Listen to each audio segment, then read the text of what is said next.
On the evening of September the 11th, 2001, the FBI were called in to Logan Airport in Boston to examine 2 check-in bags. The bags had missed their flight, an American Airlines Boeing 767 bound for Los Angeles.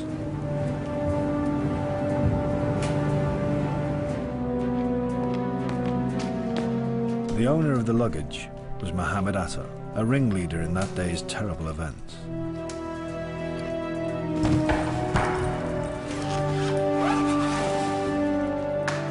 Inside one of his bags, the FBI made an extraordinary discovery. Along with flight training videos and a small copy of the Quran, they found a 5-page document, handwritten in Arabic. It was a kind of hijacker's manual and contained a justification for the attack, written by those who orchestrated it. Purify your soul from all unclean things. Completely forget something called this world. Afterwards begins the happy life. Among the hijacker's victims on that bright, warm September morning were the passengers and crew of American Airlines Flight 11, the first of the 4 planes to crash that day.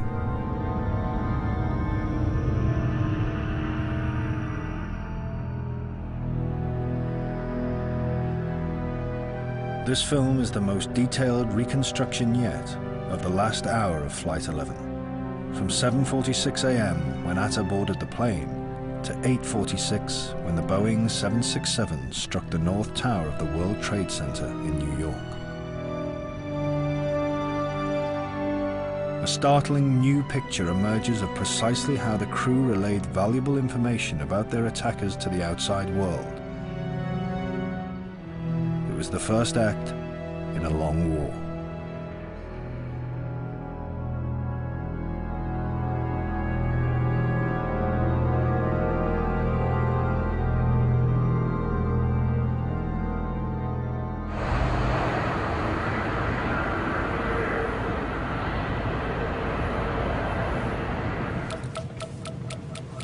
With just a few passengers still to board, Flight 11 is 13 minutes away from takeoff. Betty Ong is one of the most experienced of the cabin crew. She wasn't scheduled to work today, but she's flying so that she can join her sister on a vacation in Hawaii. Right down this way, please. Hi. How are you this morning? Pretty good. Good. Amy Sweeney has 2 young children and is married to Michael, a Massachusetts police officer. You're welcome. Amy, she liked flying because it gave her the opportunity to do what she liked and be flexible with her time to spend with her family. Once we had kids, we made the decision that she would only work part-time and spend the majority of time with the kids and family. Hydraulics. Set. Windows, doors. First Officer Tom McGinnis is 42 years old and married with 2 children. He's a former Air Force pilot. Off. Cabin signs. On.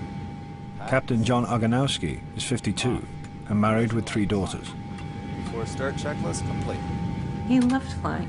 He absolutely loved it. He was a very experienced pilot. He had 23 years with American Airlines and 7 years in the Air Force. And he was just a man who was very, very skilled in anything with mechanics. He just had a knack for it.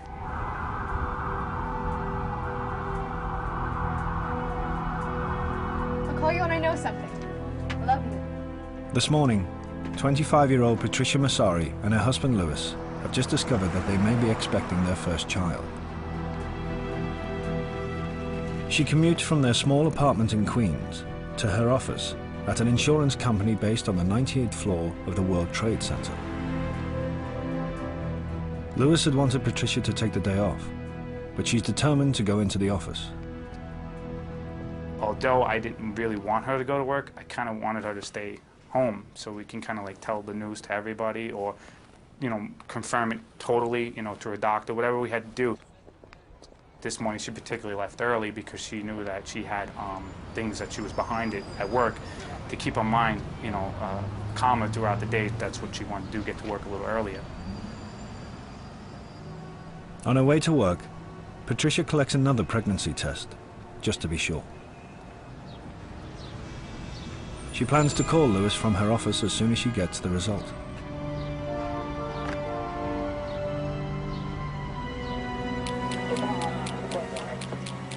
Boston Air Traffic Control Center manages some of the busiest air traffic control lanes in the world. But the job's a little easier when the weather and visibility are as good as they are today. Northwest 453, speed Mach 80 or greater. In 12 minutes, Flight 11 will take off into the Boston controller's airspace.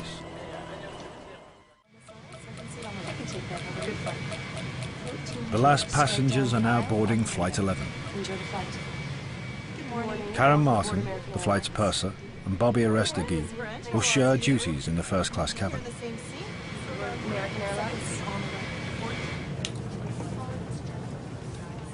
Among the passengers is Daniel Lewin, a brilliant and wealthy software designer.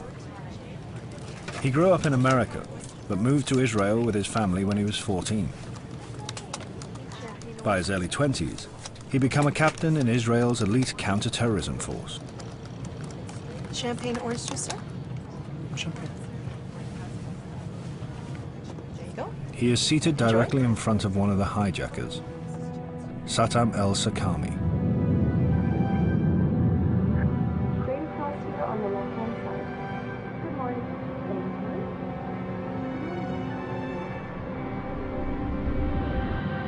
One of the last passengers to board is Mohammed Atta.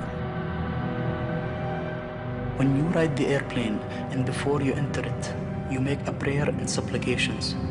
As the Prophet, peace be upon him, said, an action for the sake of God is better than all of what is in this world.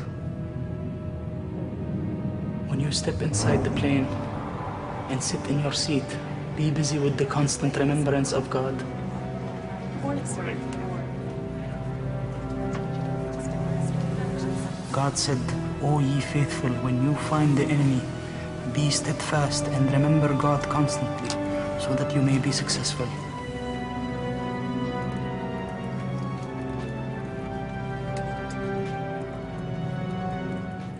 With the arrival of Atta and Abdulaziz Al-Amari, all 5 hijackers are now in position.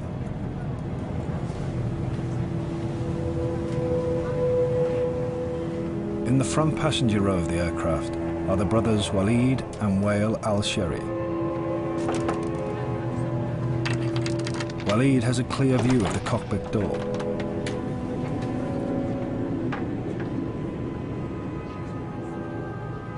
This was a military mission that they were on. They had done their homework, they'd gathered enough intelligence, they had done enough test flights. Everything that they did was specifically tailored to accommodate their objectives. Seating arrangements are crucial. We had the Al-Sheri brothers sitting at the very front row, left to the primary aisle. You had Atta and Abdulaziz Al-Amari sitting to the right of the aisle at a peak point. And then you had Al-Sakami sitting again to the left of the aisle, further back.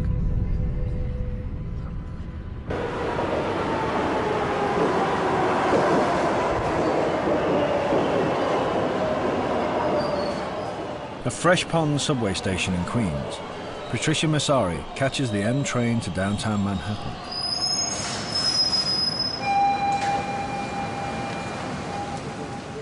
Her journey will take her through the suburban sprawl of Queens and then underground towards New York's financial hub around Wall Street. American 11 cleared to push and start. Tail north. When the aircraft moves, even slightly, say the supplication of travel, because you are traveling to Almighty God. So be attentive on this journey.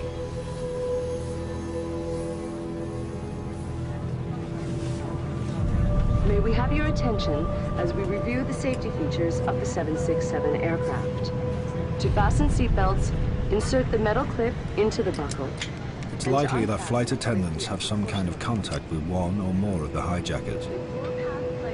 But all 5 would have been trained to blend in, to play by the rules. and do nothing to arouse suspicion.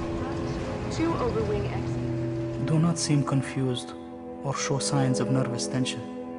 Be happy, optimistic, calm, because you are heading for a deed that God loves and will accept. If the cabin pressure changes, an oxygen mask will appear from the panel above you. Pull the mask towards you and place the mask over your nose and mouth. Smile in the face of hardship, young man, for you are headed toward eternal paradise. Please take the time to review the safety features card located in your seat pocket. God is with his faithful servants. He will protect them and make their tasks easier and give them success and victory. Say this supplication. O Lord, block their vision from in front of them so that they may not see.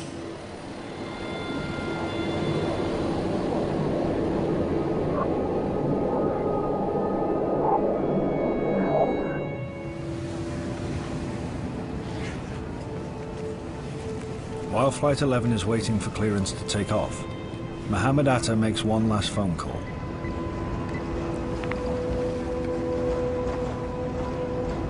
Assalamu alaikum.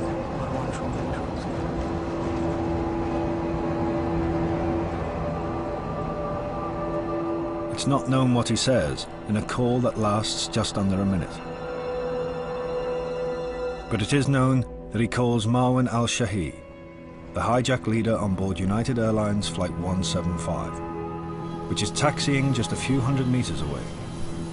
United 175 is also bound for Los Angeles, but will crash into the South Tower of the World Trade Center.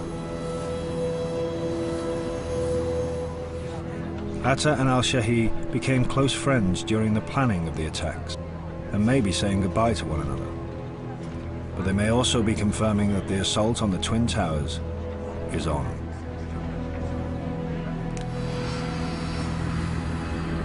Apron, American 11, ready to taxi for runway 25.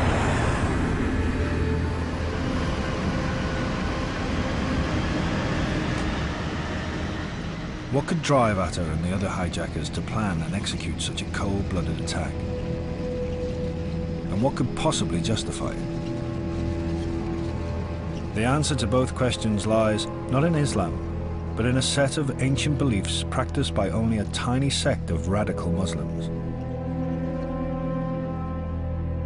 You have a fraction who call themselves Salafists.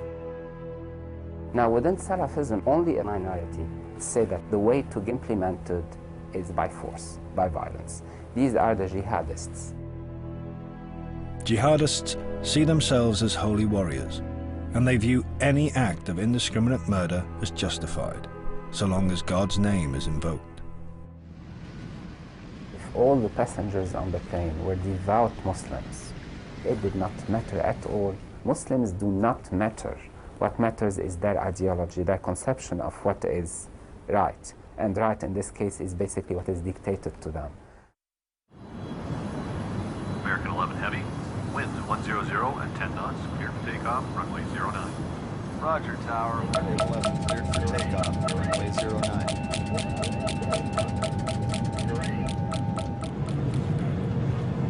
Then the aircraft takes off. This is the moment that both groups come together.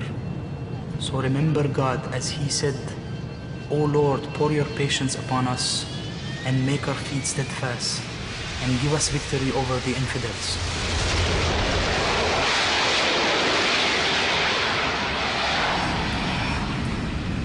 Pray for yourself and all your brothers that they may be victorious and hit their targets. Ask God to grant you martyrdom facing the enemy, not running away from it, and for Him to grant you patience and the feeling that anything happens to you is for Him.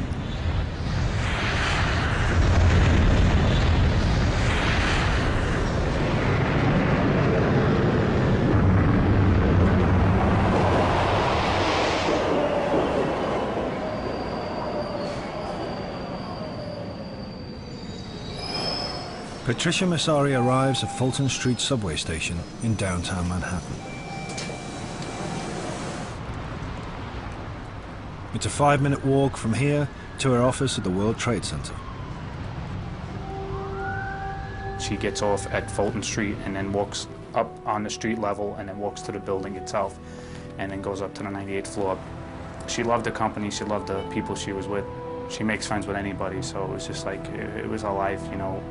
She would always tell me the stories, and I find it interesting when she would get home from work, when she would tell me how her day was at work. Patricia grabs her regular breakfast, probably a bagel and black coffee.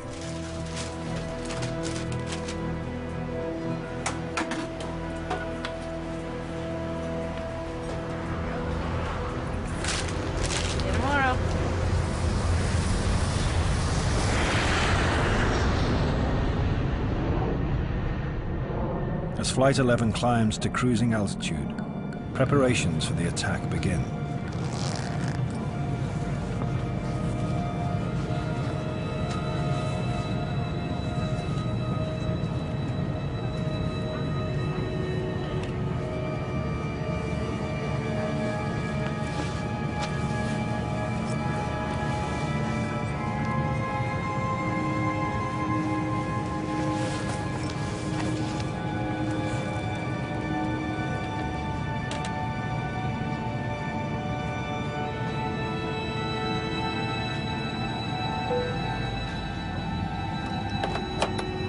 Ladies and gentlemen, the captain has now switched off the seatbelt signs.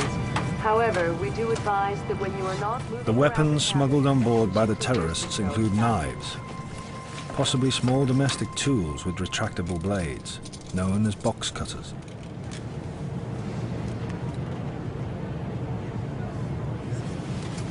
Following standard procedures, the flight attendants would close curtain dividers between the 3 classes of cabin, possibly obscuring any line of sight between Atta and the Al-Sheris.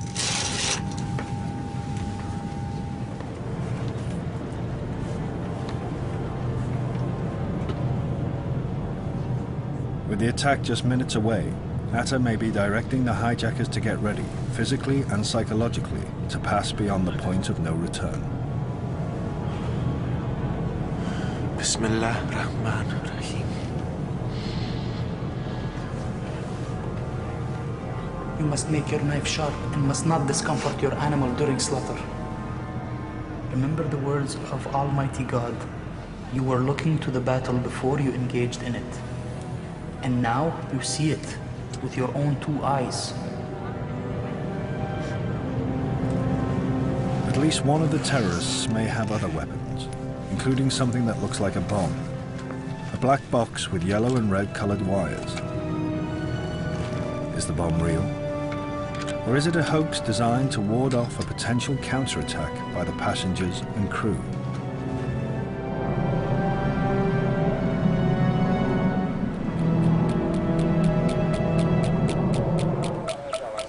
Maintain Mach 80 or greater. Boston Center, good morning. American 11 with you, passing through 190 for 230.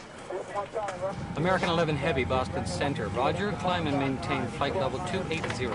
Flight level 280, American 11. As Flight 11 continues to climb, the pilots would still be wearing their seat harnesses in a noisy cockpit. I think people need to understand that sitting in the cockpit, you're sitting forward, you're strapped in, you're low, you're at a complete disadvantage to anyone coming up behind you, especially people coming up behind you extremely determined to do you harm. American 11 Heavy, climb maintain flight level 290. Flight level 290, American 11. FedEx 3601, contact Boston Center, 125157. 2557.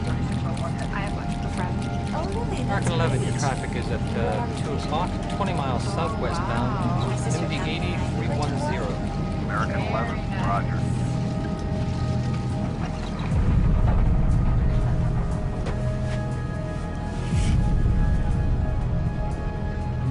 operation begins, strike like champions who do not want to go back to this world. Shout Allahu Akbar, because this strikes fear in the hearts of the non-believers. Allahu Akbar! Allahu Akbar!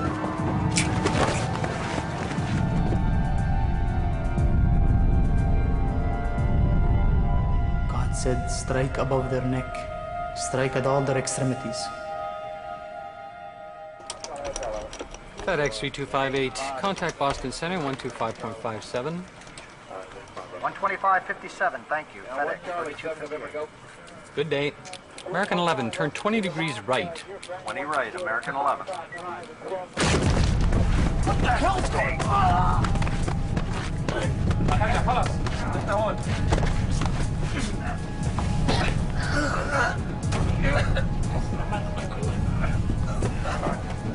The pilots are either killed instantly or removed from effective control of the plane.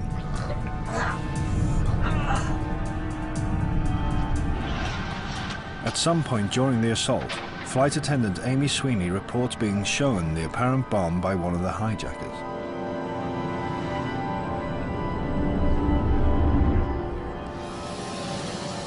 A mace or mustard gas is sprayed into the forward passenger cabins.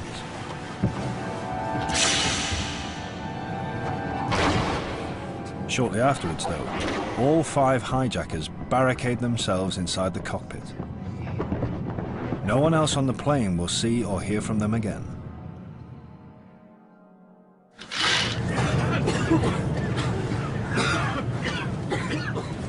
Passengers in first and business class are evacuated back to economy by the flight attendant.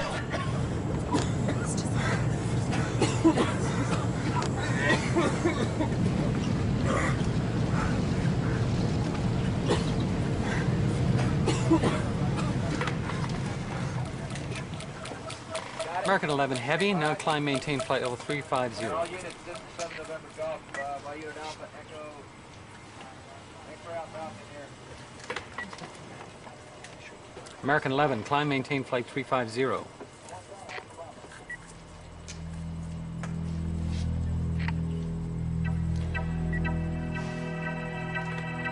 American 11, Boston. Losing radio contact with an aircraft is a rare event, and is usually the result of equipment failures. But it's a cause for concern. Echo Romeo 7 Mike Lima, how do you hear? Mike Lima has you loud and clear. American 11, Boston.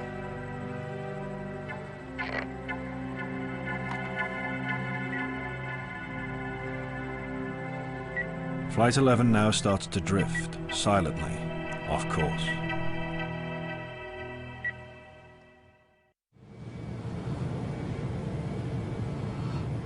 On Flight 11, Karen Martin and Bobby Arestegui are being treated for their injuries in or near the first-class galley.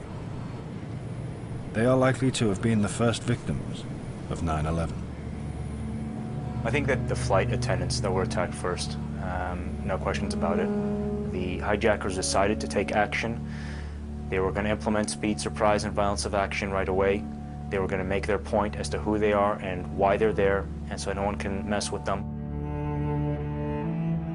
Unfortunately for the passengers and crew of Flight 11, Daniel Lewin had been stabbed by the hijacker seated directly behind him. Lewin was the best equipped of anyone on the plane to try and repel the assault. But the ex-Israeli commando is now severely injured with a wound to the throat. The passenger, Daniel Lewin, I think, was attacked for one of 2 reasons. Al-Sakami was sitting right behind him, and it just could have been that Daniel Lewin was right in reach and in range of any one of the terrorists that decided to use him as an example for the other passengers, or Daniel Lewin decided to take action and intervene.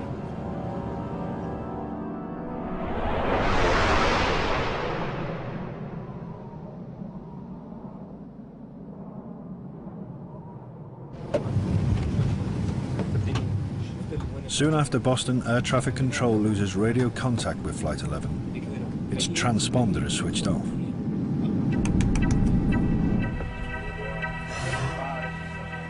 Flight 11 is no longer transmitting information about its identity or altitude. All that remains is a radar signature showing the aircraft's location. American 1-1, the American on the frequency. How do you hear me?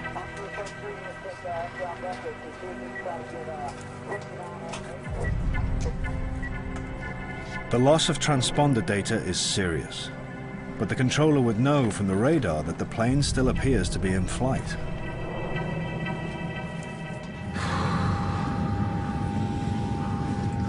If everything goes well, every one of you should pat the other on the shoulder in confidence.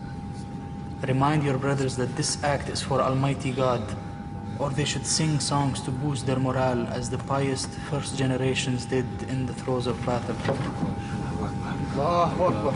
Allahu Akbar. Allahu Akbar. Bismillah ar-Rahman ar-Rahim. With the autopilot now switched off, the aircraft is in the complete control of Atta and the other 4 hijackers.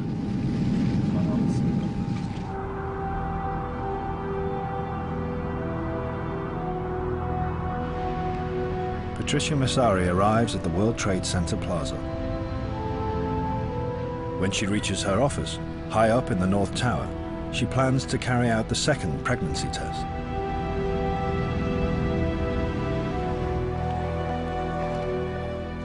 After that, she hopes she can catch up with a heavy workload. American 456, resume normal speed. American 11, if you hear Boston Center, ident please or acknowledge.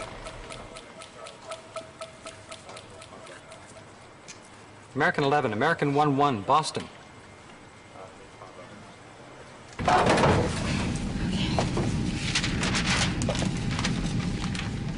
The flight attendants now organize themselves into teams to deal with the emergency on board and to get as much information out to the ground as they possibly can.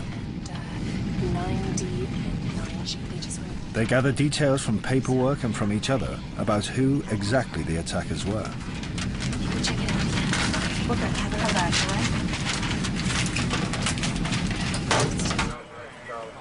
American 11, if you hear Boston Center, recontact Boston Center on 127.82. That's American 12782.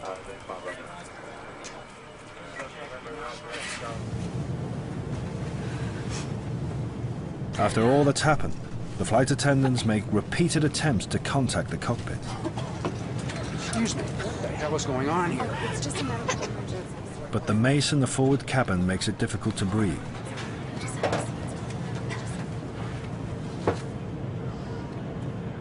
And all intercom calls to the cockpit go unanswered.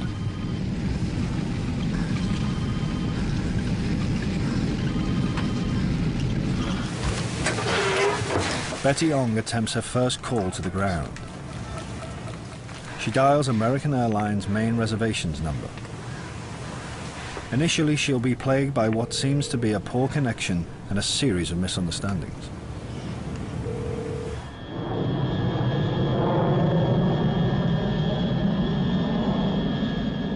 I'm number 3 in the back. The cockpit's not answering. Staff in business class, and I think there's mates that we can't breathe. I don't know. I think we're getting hijacked. The assault was over so quickly that no one is absolutely sure what has happened inside the cockpit. Yes. What seat are you in? Ma'am, what seat are you in? We just left Boston. We're up in the air. We're supposed to go to LA, and the cockpit's not answering their phone. Okay, but what seat are you sitting in? What's the number of your seat? Okay, I'm in my jump seat right now. Okay. At 3R. Okay, you're the flight attendant? I'm sorry, did you say you're the flight attendant? Hello? Yes, hello? What is your name? You're going to have to speak up. I can't hear you. Sure. What is your name? Okay, my name is Betty Ong. I'm number 3 on flight 11. Okay. And the cockpit is not answering their phone. And there's somebody staffed in business class, and we can't breathe in business class. Somebody's got mace or something. Can you describe the person that you said someone is what in business class? I'm sitting in the back. Somebody's coming back from business. If you can hold on a second. Throughout her calls to the ground, Betty is interrupted by other attendants who seem to be acting as a relay team, sending constant updates from further forward. Bobby both got stabbed.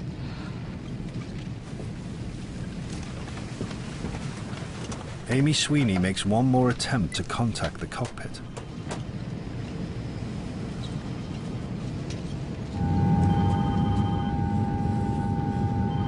Ten minutes after storming the plane, the hijackers decide it's time to talk to the passengers. But the wrong switch is keyed, and their announcement is broadcast to the ground. American 11, Boston. United 175 Boston Center, roger. Is that American 11 trying to call?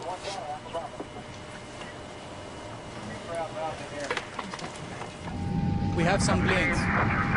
Stay quiet and you'll be okay. You are turning to the airport. Initially, the controllers don't hear the phrase, "We have some planes." And who's trying to call me here? American 11, are you trying to call? They immediately ask for a playback of audio tape. Nobody move. Everything will be okay. If you try to make any move, you'll endanger yourself and the airplane. Just stay quiet.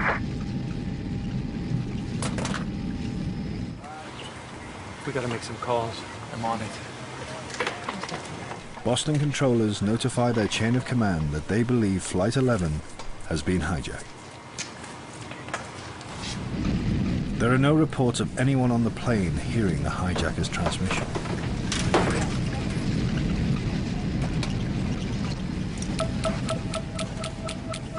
Amy Sweeney heads towards one of the backseat airphones.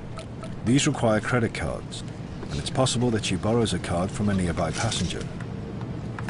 There is no record of a charge to Amy's or Betty's credit card accounts. Passengers are 10, 19, G.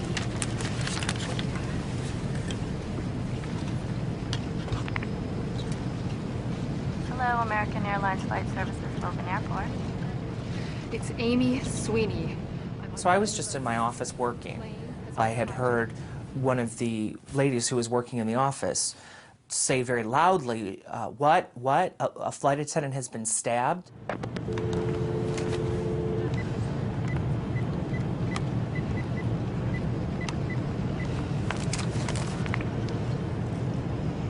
Hello, American Airlines Flight Services, Logan. It's Amy Sweeney. Listen and listen very carefully. I'm on Flight 11. The airplane has been hijacked. I have seat numbers. At that point, I took the phone and said, Amy, this is Michael Woodward. What's going on? Hey, Michael, this plane is being hijacked. After she told me that the aircraft had been hijacked, she started to give me information. I have seat numbers for 3 of the hijackers. She had given me the seat numbers that they were seated in. 9D, 9G, and 10B. And as I was writing down the seat numbers, my colleagues pulled up that information in the computer system. They could pull up who's sitting in that seat. And up came Mohammed Atta's reservation.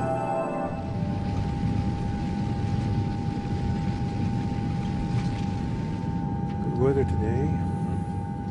By now, United Airlines Flight 175 is airborne. The 5 hijackers on board have yet to make their move.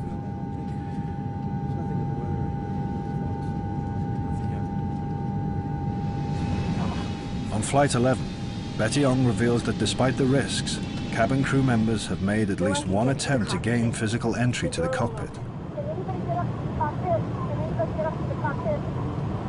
I think the guys are up there. They might have gone their way up there or something. Nobody can call the cockpit. We can't even get inside. Betty and Amy Sweeney now work closely together to report the details of the hijack to the ground. Amy and Betty were trying to relay information, and so as I was talking to her, she would, ask Betty, "Did you see this?" Or, so they were kind of working in tandem to get the information out. It's now clear that while the hijackers are in control of the cockpit, the flight attendants are in full control of the passenger cabins. I think the thing that you might have been most impressed with was their calmness, that they were relaying information as quickly and as thoroughly as possible. I know as a crew member for American Airlines that they were following procedures to ensure a safe landing and the safety of all the passengers on board. It's just a medical emergency, ma'am. Until September the 11th, 2001, cabin crews were trained in the event of a hijacking to maintain calm among the passengers. So everything's going to be just fine. The flight attendants use a cover story that this is all just a medical emergency. It's possible that the passengers evacuated from First and Business who witnessed the attack go along with this in order to prevent the spread of panic. I don't know. Amy Sweeney tells Michael Woodward that the cabin crew's efforts seem to be working. Wait. What she did say, though, was that everybody in the coach cabin was very calm. They had no idea, the folks in coach, that the aircraft was being hijacked by these people. All right. In the background, there wasn't screaming, there wasn't, it was very calm. Calm meaning there wasn't a commotion, there wasn't noise. I mean, he was concerned. Until now, Flight 11 has been drifting on a northwesterly path, but the hijackers now execute a dangerously sharp 100-degree left turn.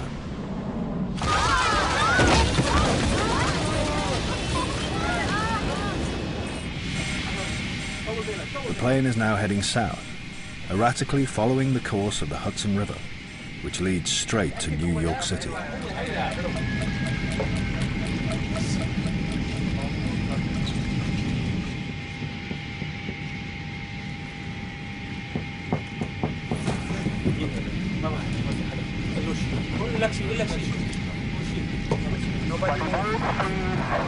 Going back to the airport. Don't try to make any stupid moves. The transmission is picked up not just by air traffic controllers, but by United 175, which will be hijacked in 6 minutes.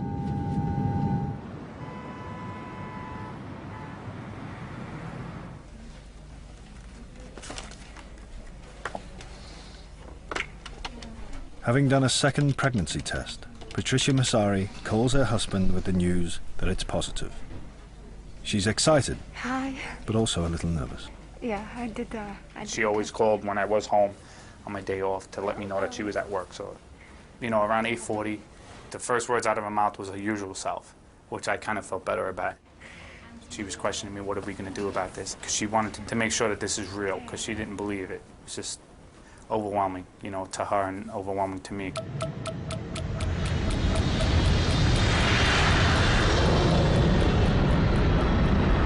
We're making another sharp turn, all the way onto our side. Flight 11 has made another dangerous course change, possibly as a result of the hijackers' inexperience as pilots. Boston air traffic controllers radio United 175 to ask if they see Flight 11. If you have traffic, look at your 12 to 1 o'clock at about 10 miles southbound to see if you can see an American 767 out there, please. I see him. Affirmative, we have him. He's at about 29, 28,000. United 175, turn 30 degrees to the right. I want to keep you away from this traffic. Boston controllers now break official protocol and try to make direct calls to the military. Hi, Boston Center, Team U. We have a problem here. We have a hijacked aircraft headed towards New York, and we need you guys we need someone to scramble some F-16s or something up there to help us out. Is this real world or exercise? No, this is not an exercise manifest. It will be another 9 minutes before fighters are scrambled. On this cloudless morning, the Twin Towers will now be clearly in sight. Betty Ong and Amy Sweeney both report to the ground that the aircraft is being thrown around violently. The hijackers execute yet another terrifying maneuver, a steep and barely controlled dive.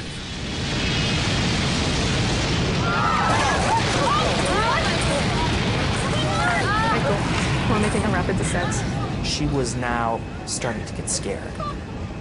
For flight attendants to use those terms, rapid, it means it's quick, it's fast, something's going on.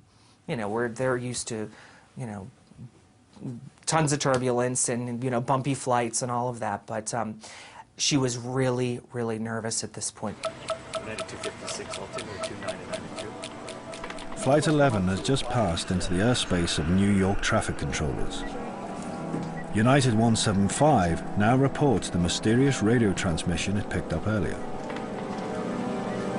New York, United 175 Heavy. United 175, go ahead. We figured we'd wait to go to your center. We heard a suspicious transmission on our departure out of Boston. Someone keyed the mic and said, everyone stay in your seats. Okay, I'll pass that along. It cut out. Kingston 93 line. United 175 just came on my frequency, and he said he heard a suspicious transmission when they were leaving Ross. Everybody stay in your seats. That's what he heard as a suspicious transmission, just to let you know. This is the last voice transmission from United 175. The controller's attention, however, is firmly fixed on the hijacked Flight 11. Center, where do you place him in relation to 583 now? He's off about 9 o'clock at about 20 miles. Looks like he's heading southbound, but there's no transponder, no nothing, and no one's talking to him.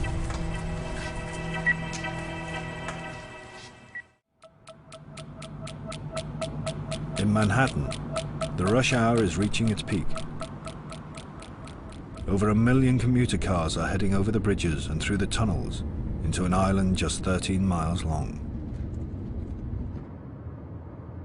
If you see the enemy as strong, remember the groups that had formed a coalition to fight the Prophet.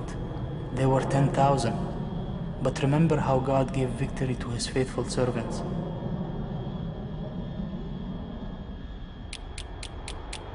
Flight 11 is now heading south over Manhattan itself. The aircraft's airspeed has increased dramatically since the dive. When the 0 hour approaches, wholeheartedly welcome death. For the sake of God, always be remembering God. Either end your life while praying seconds before the target, or make your last words, there is no God but God, Muhammad is his messenger. Afterwards, we will all meet in the highest heaven. Inshallah. What's happening? All of a sudden, she said, you know, what's going on? What's happening? And I don't know if she was talking to Betty or if she was just verbalizing it. The airplane is all over the place. I asked her, can you look out the window? This was right near the end of our conversation. She said, I see water, I see, we're flying low, we're flying way too low. I see buildings, I see lots of buildings. I see the water. I see the buildings. I see buildings. We're low. We're far too low.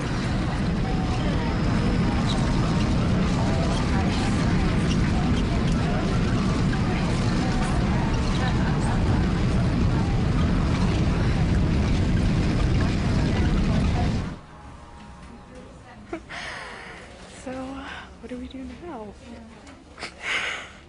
I don't know. I guess it starts to...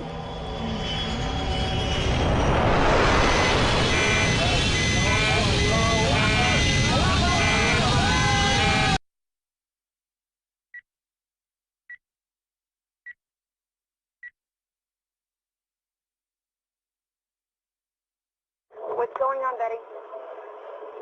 Betty, talk to me. Betty, are you there? Betty? I think we might have lost her. The crash of Flight 11 started a chain of events that still dominates today's world. In the convulsions that followed, the calm and resourceful actions of Flight 11's crew have not been recognized. But in a very real sense, it was they who began the fight back against a new and appalling terror. What my wife and Betty Young and the rest of the crew did that day is is unbelievable. When they talk about heroes that day, there were also heroes in the air, and those heroes were flight attendants. I hope people realize that flight attendants are just not someone that throws a crappy meal in your lap, because it goes well, well beyond that. Dealing with the personal loss, I just don't even know how to describe that. John and I were married for almost 18 years, and we have 3 children, a home, a life together, and all of a sudden your world has just completely changed. You know, we're still lucky enough to be here and enjoy life, and if anything, want to reach out and grab it even more and try to take hold of that piece of it that John's never going to be entitled to have. You know, I don't feel that's fair for my wife, you know, and for all the people that day. You know, you're supposed to die old, you know, and be married. And for me, we were supposed to have a child. And in a heartbeat, things can change. And it did for me personally. And I know one day I will see her again. And that's the only comforting thing.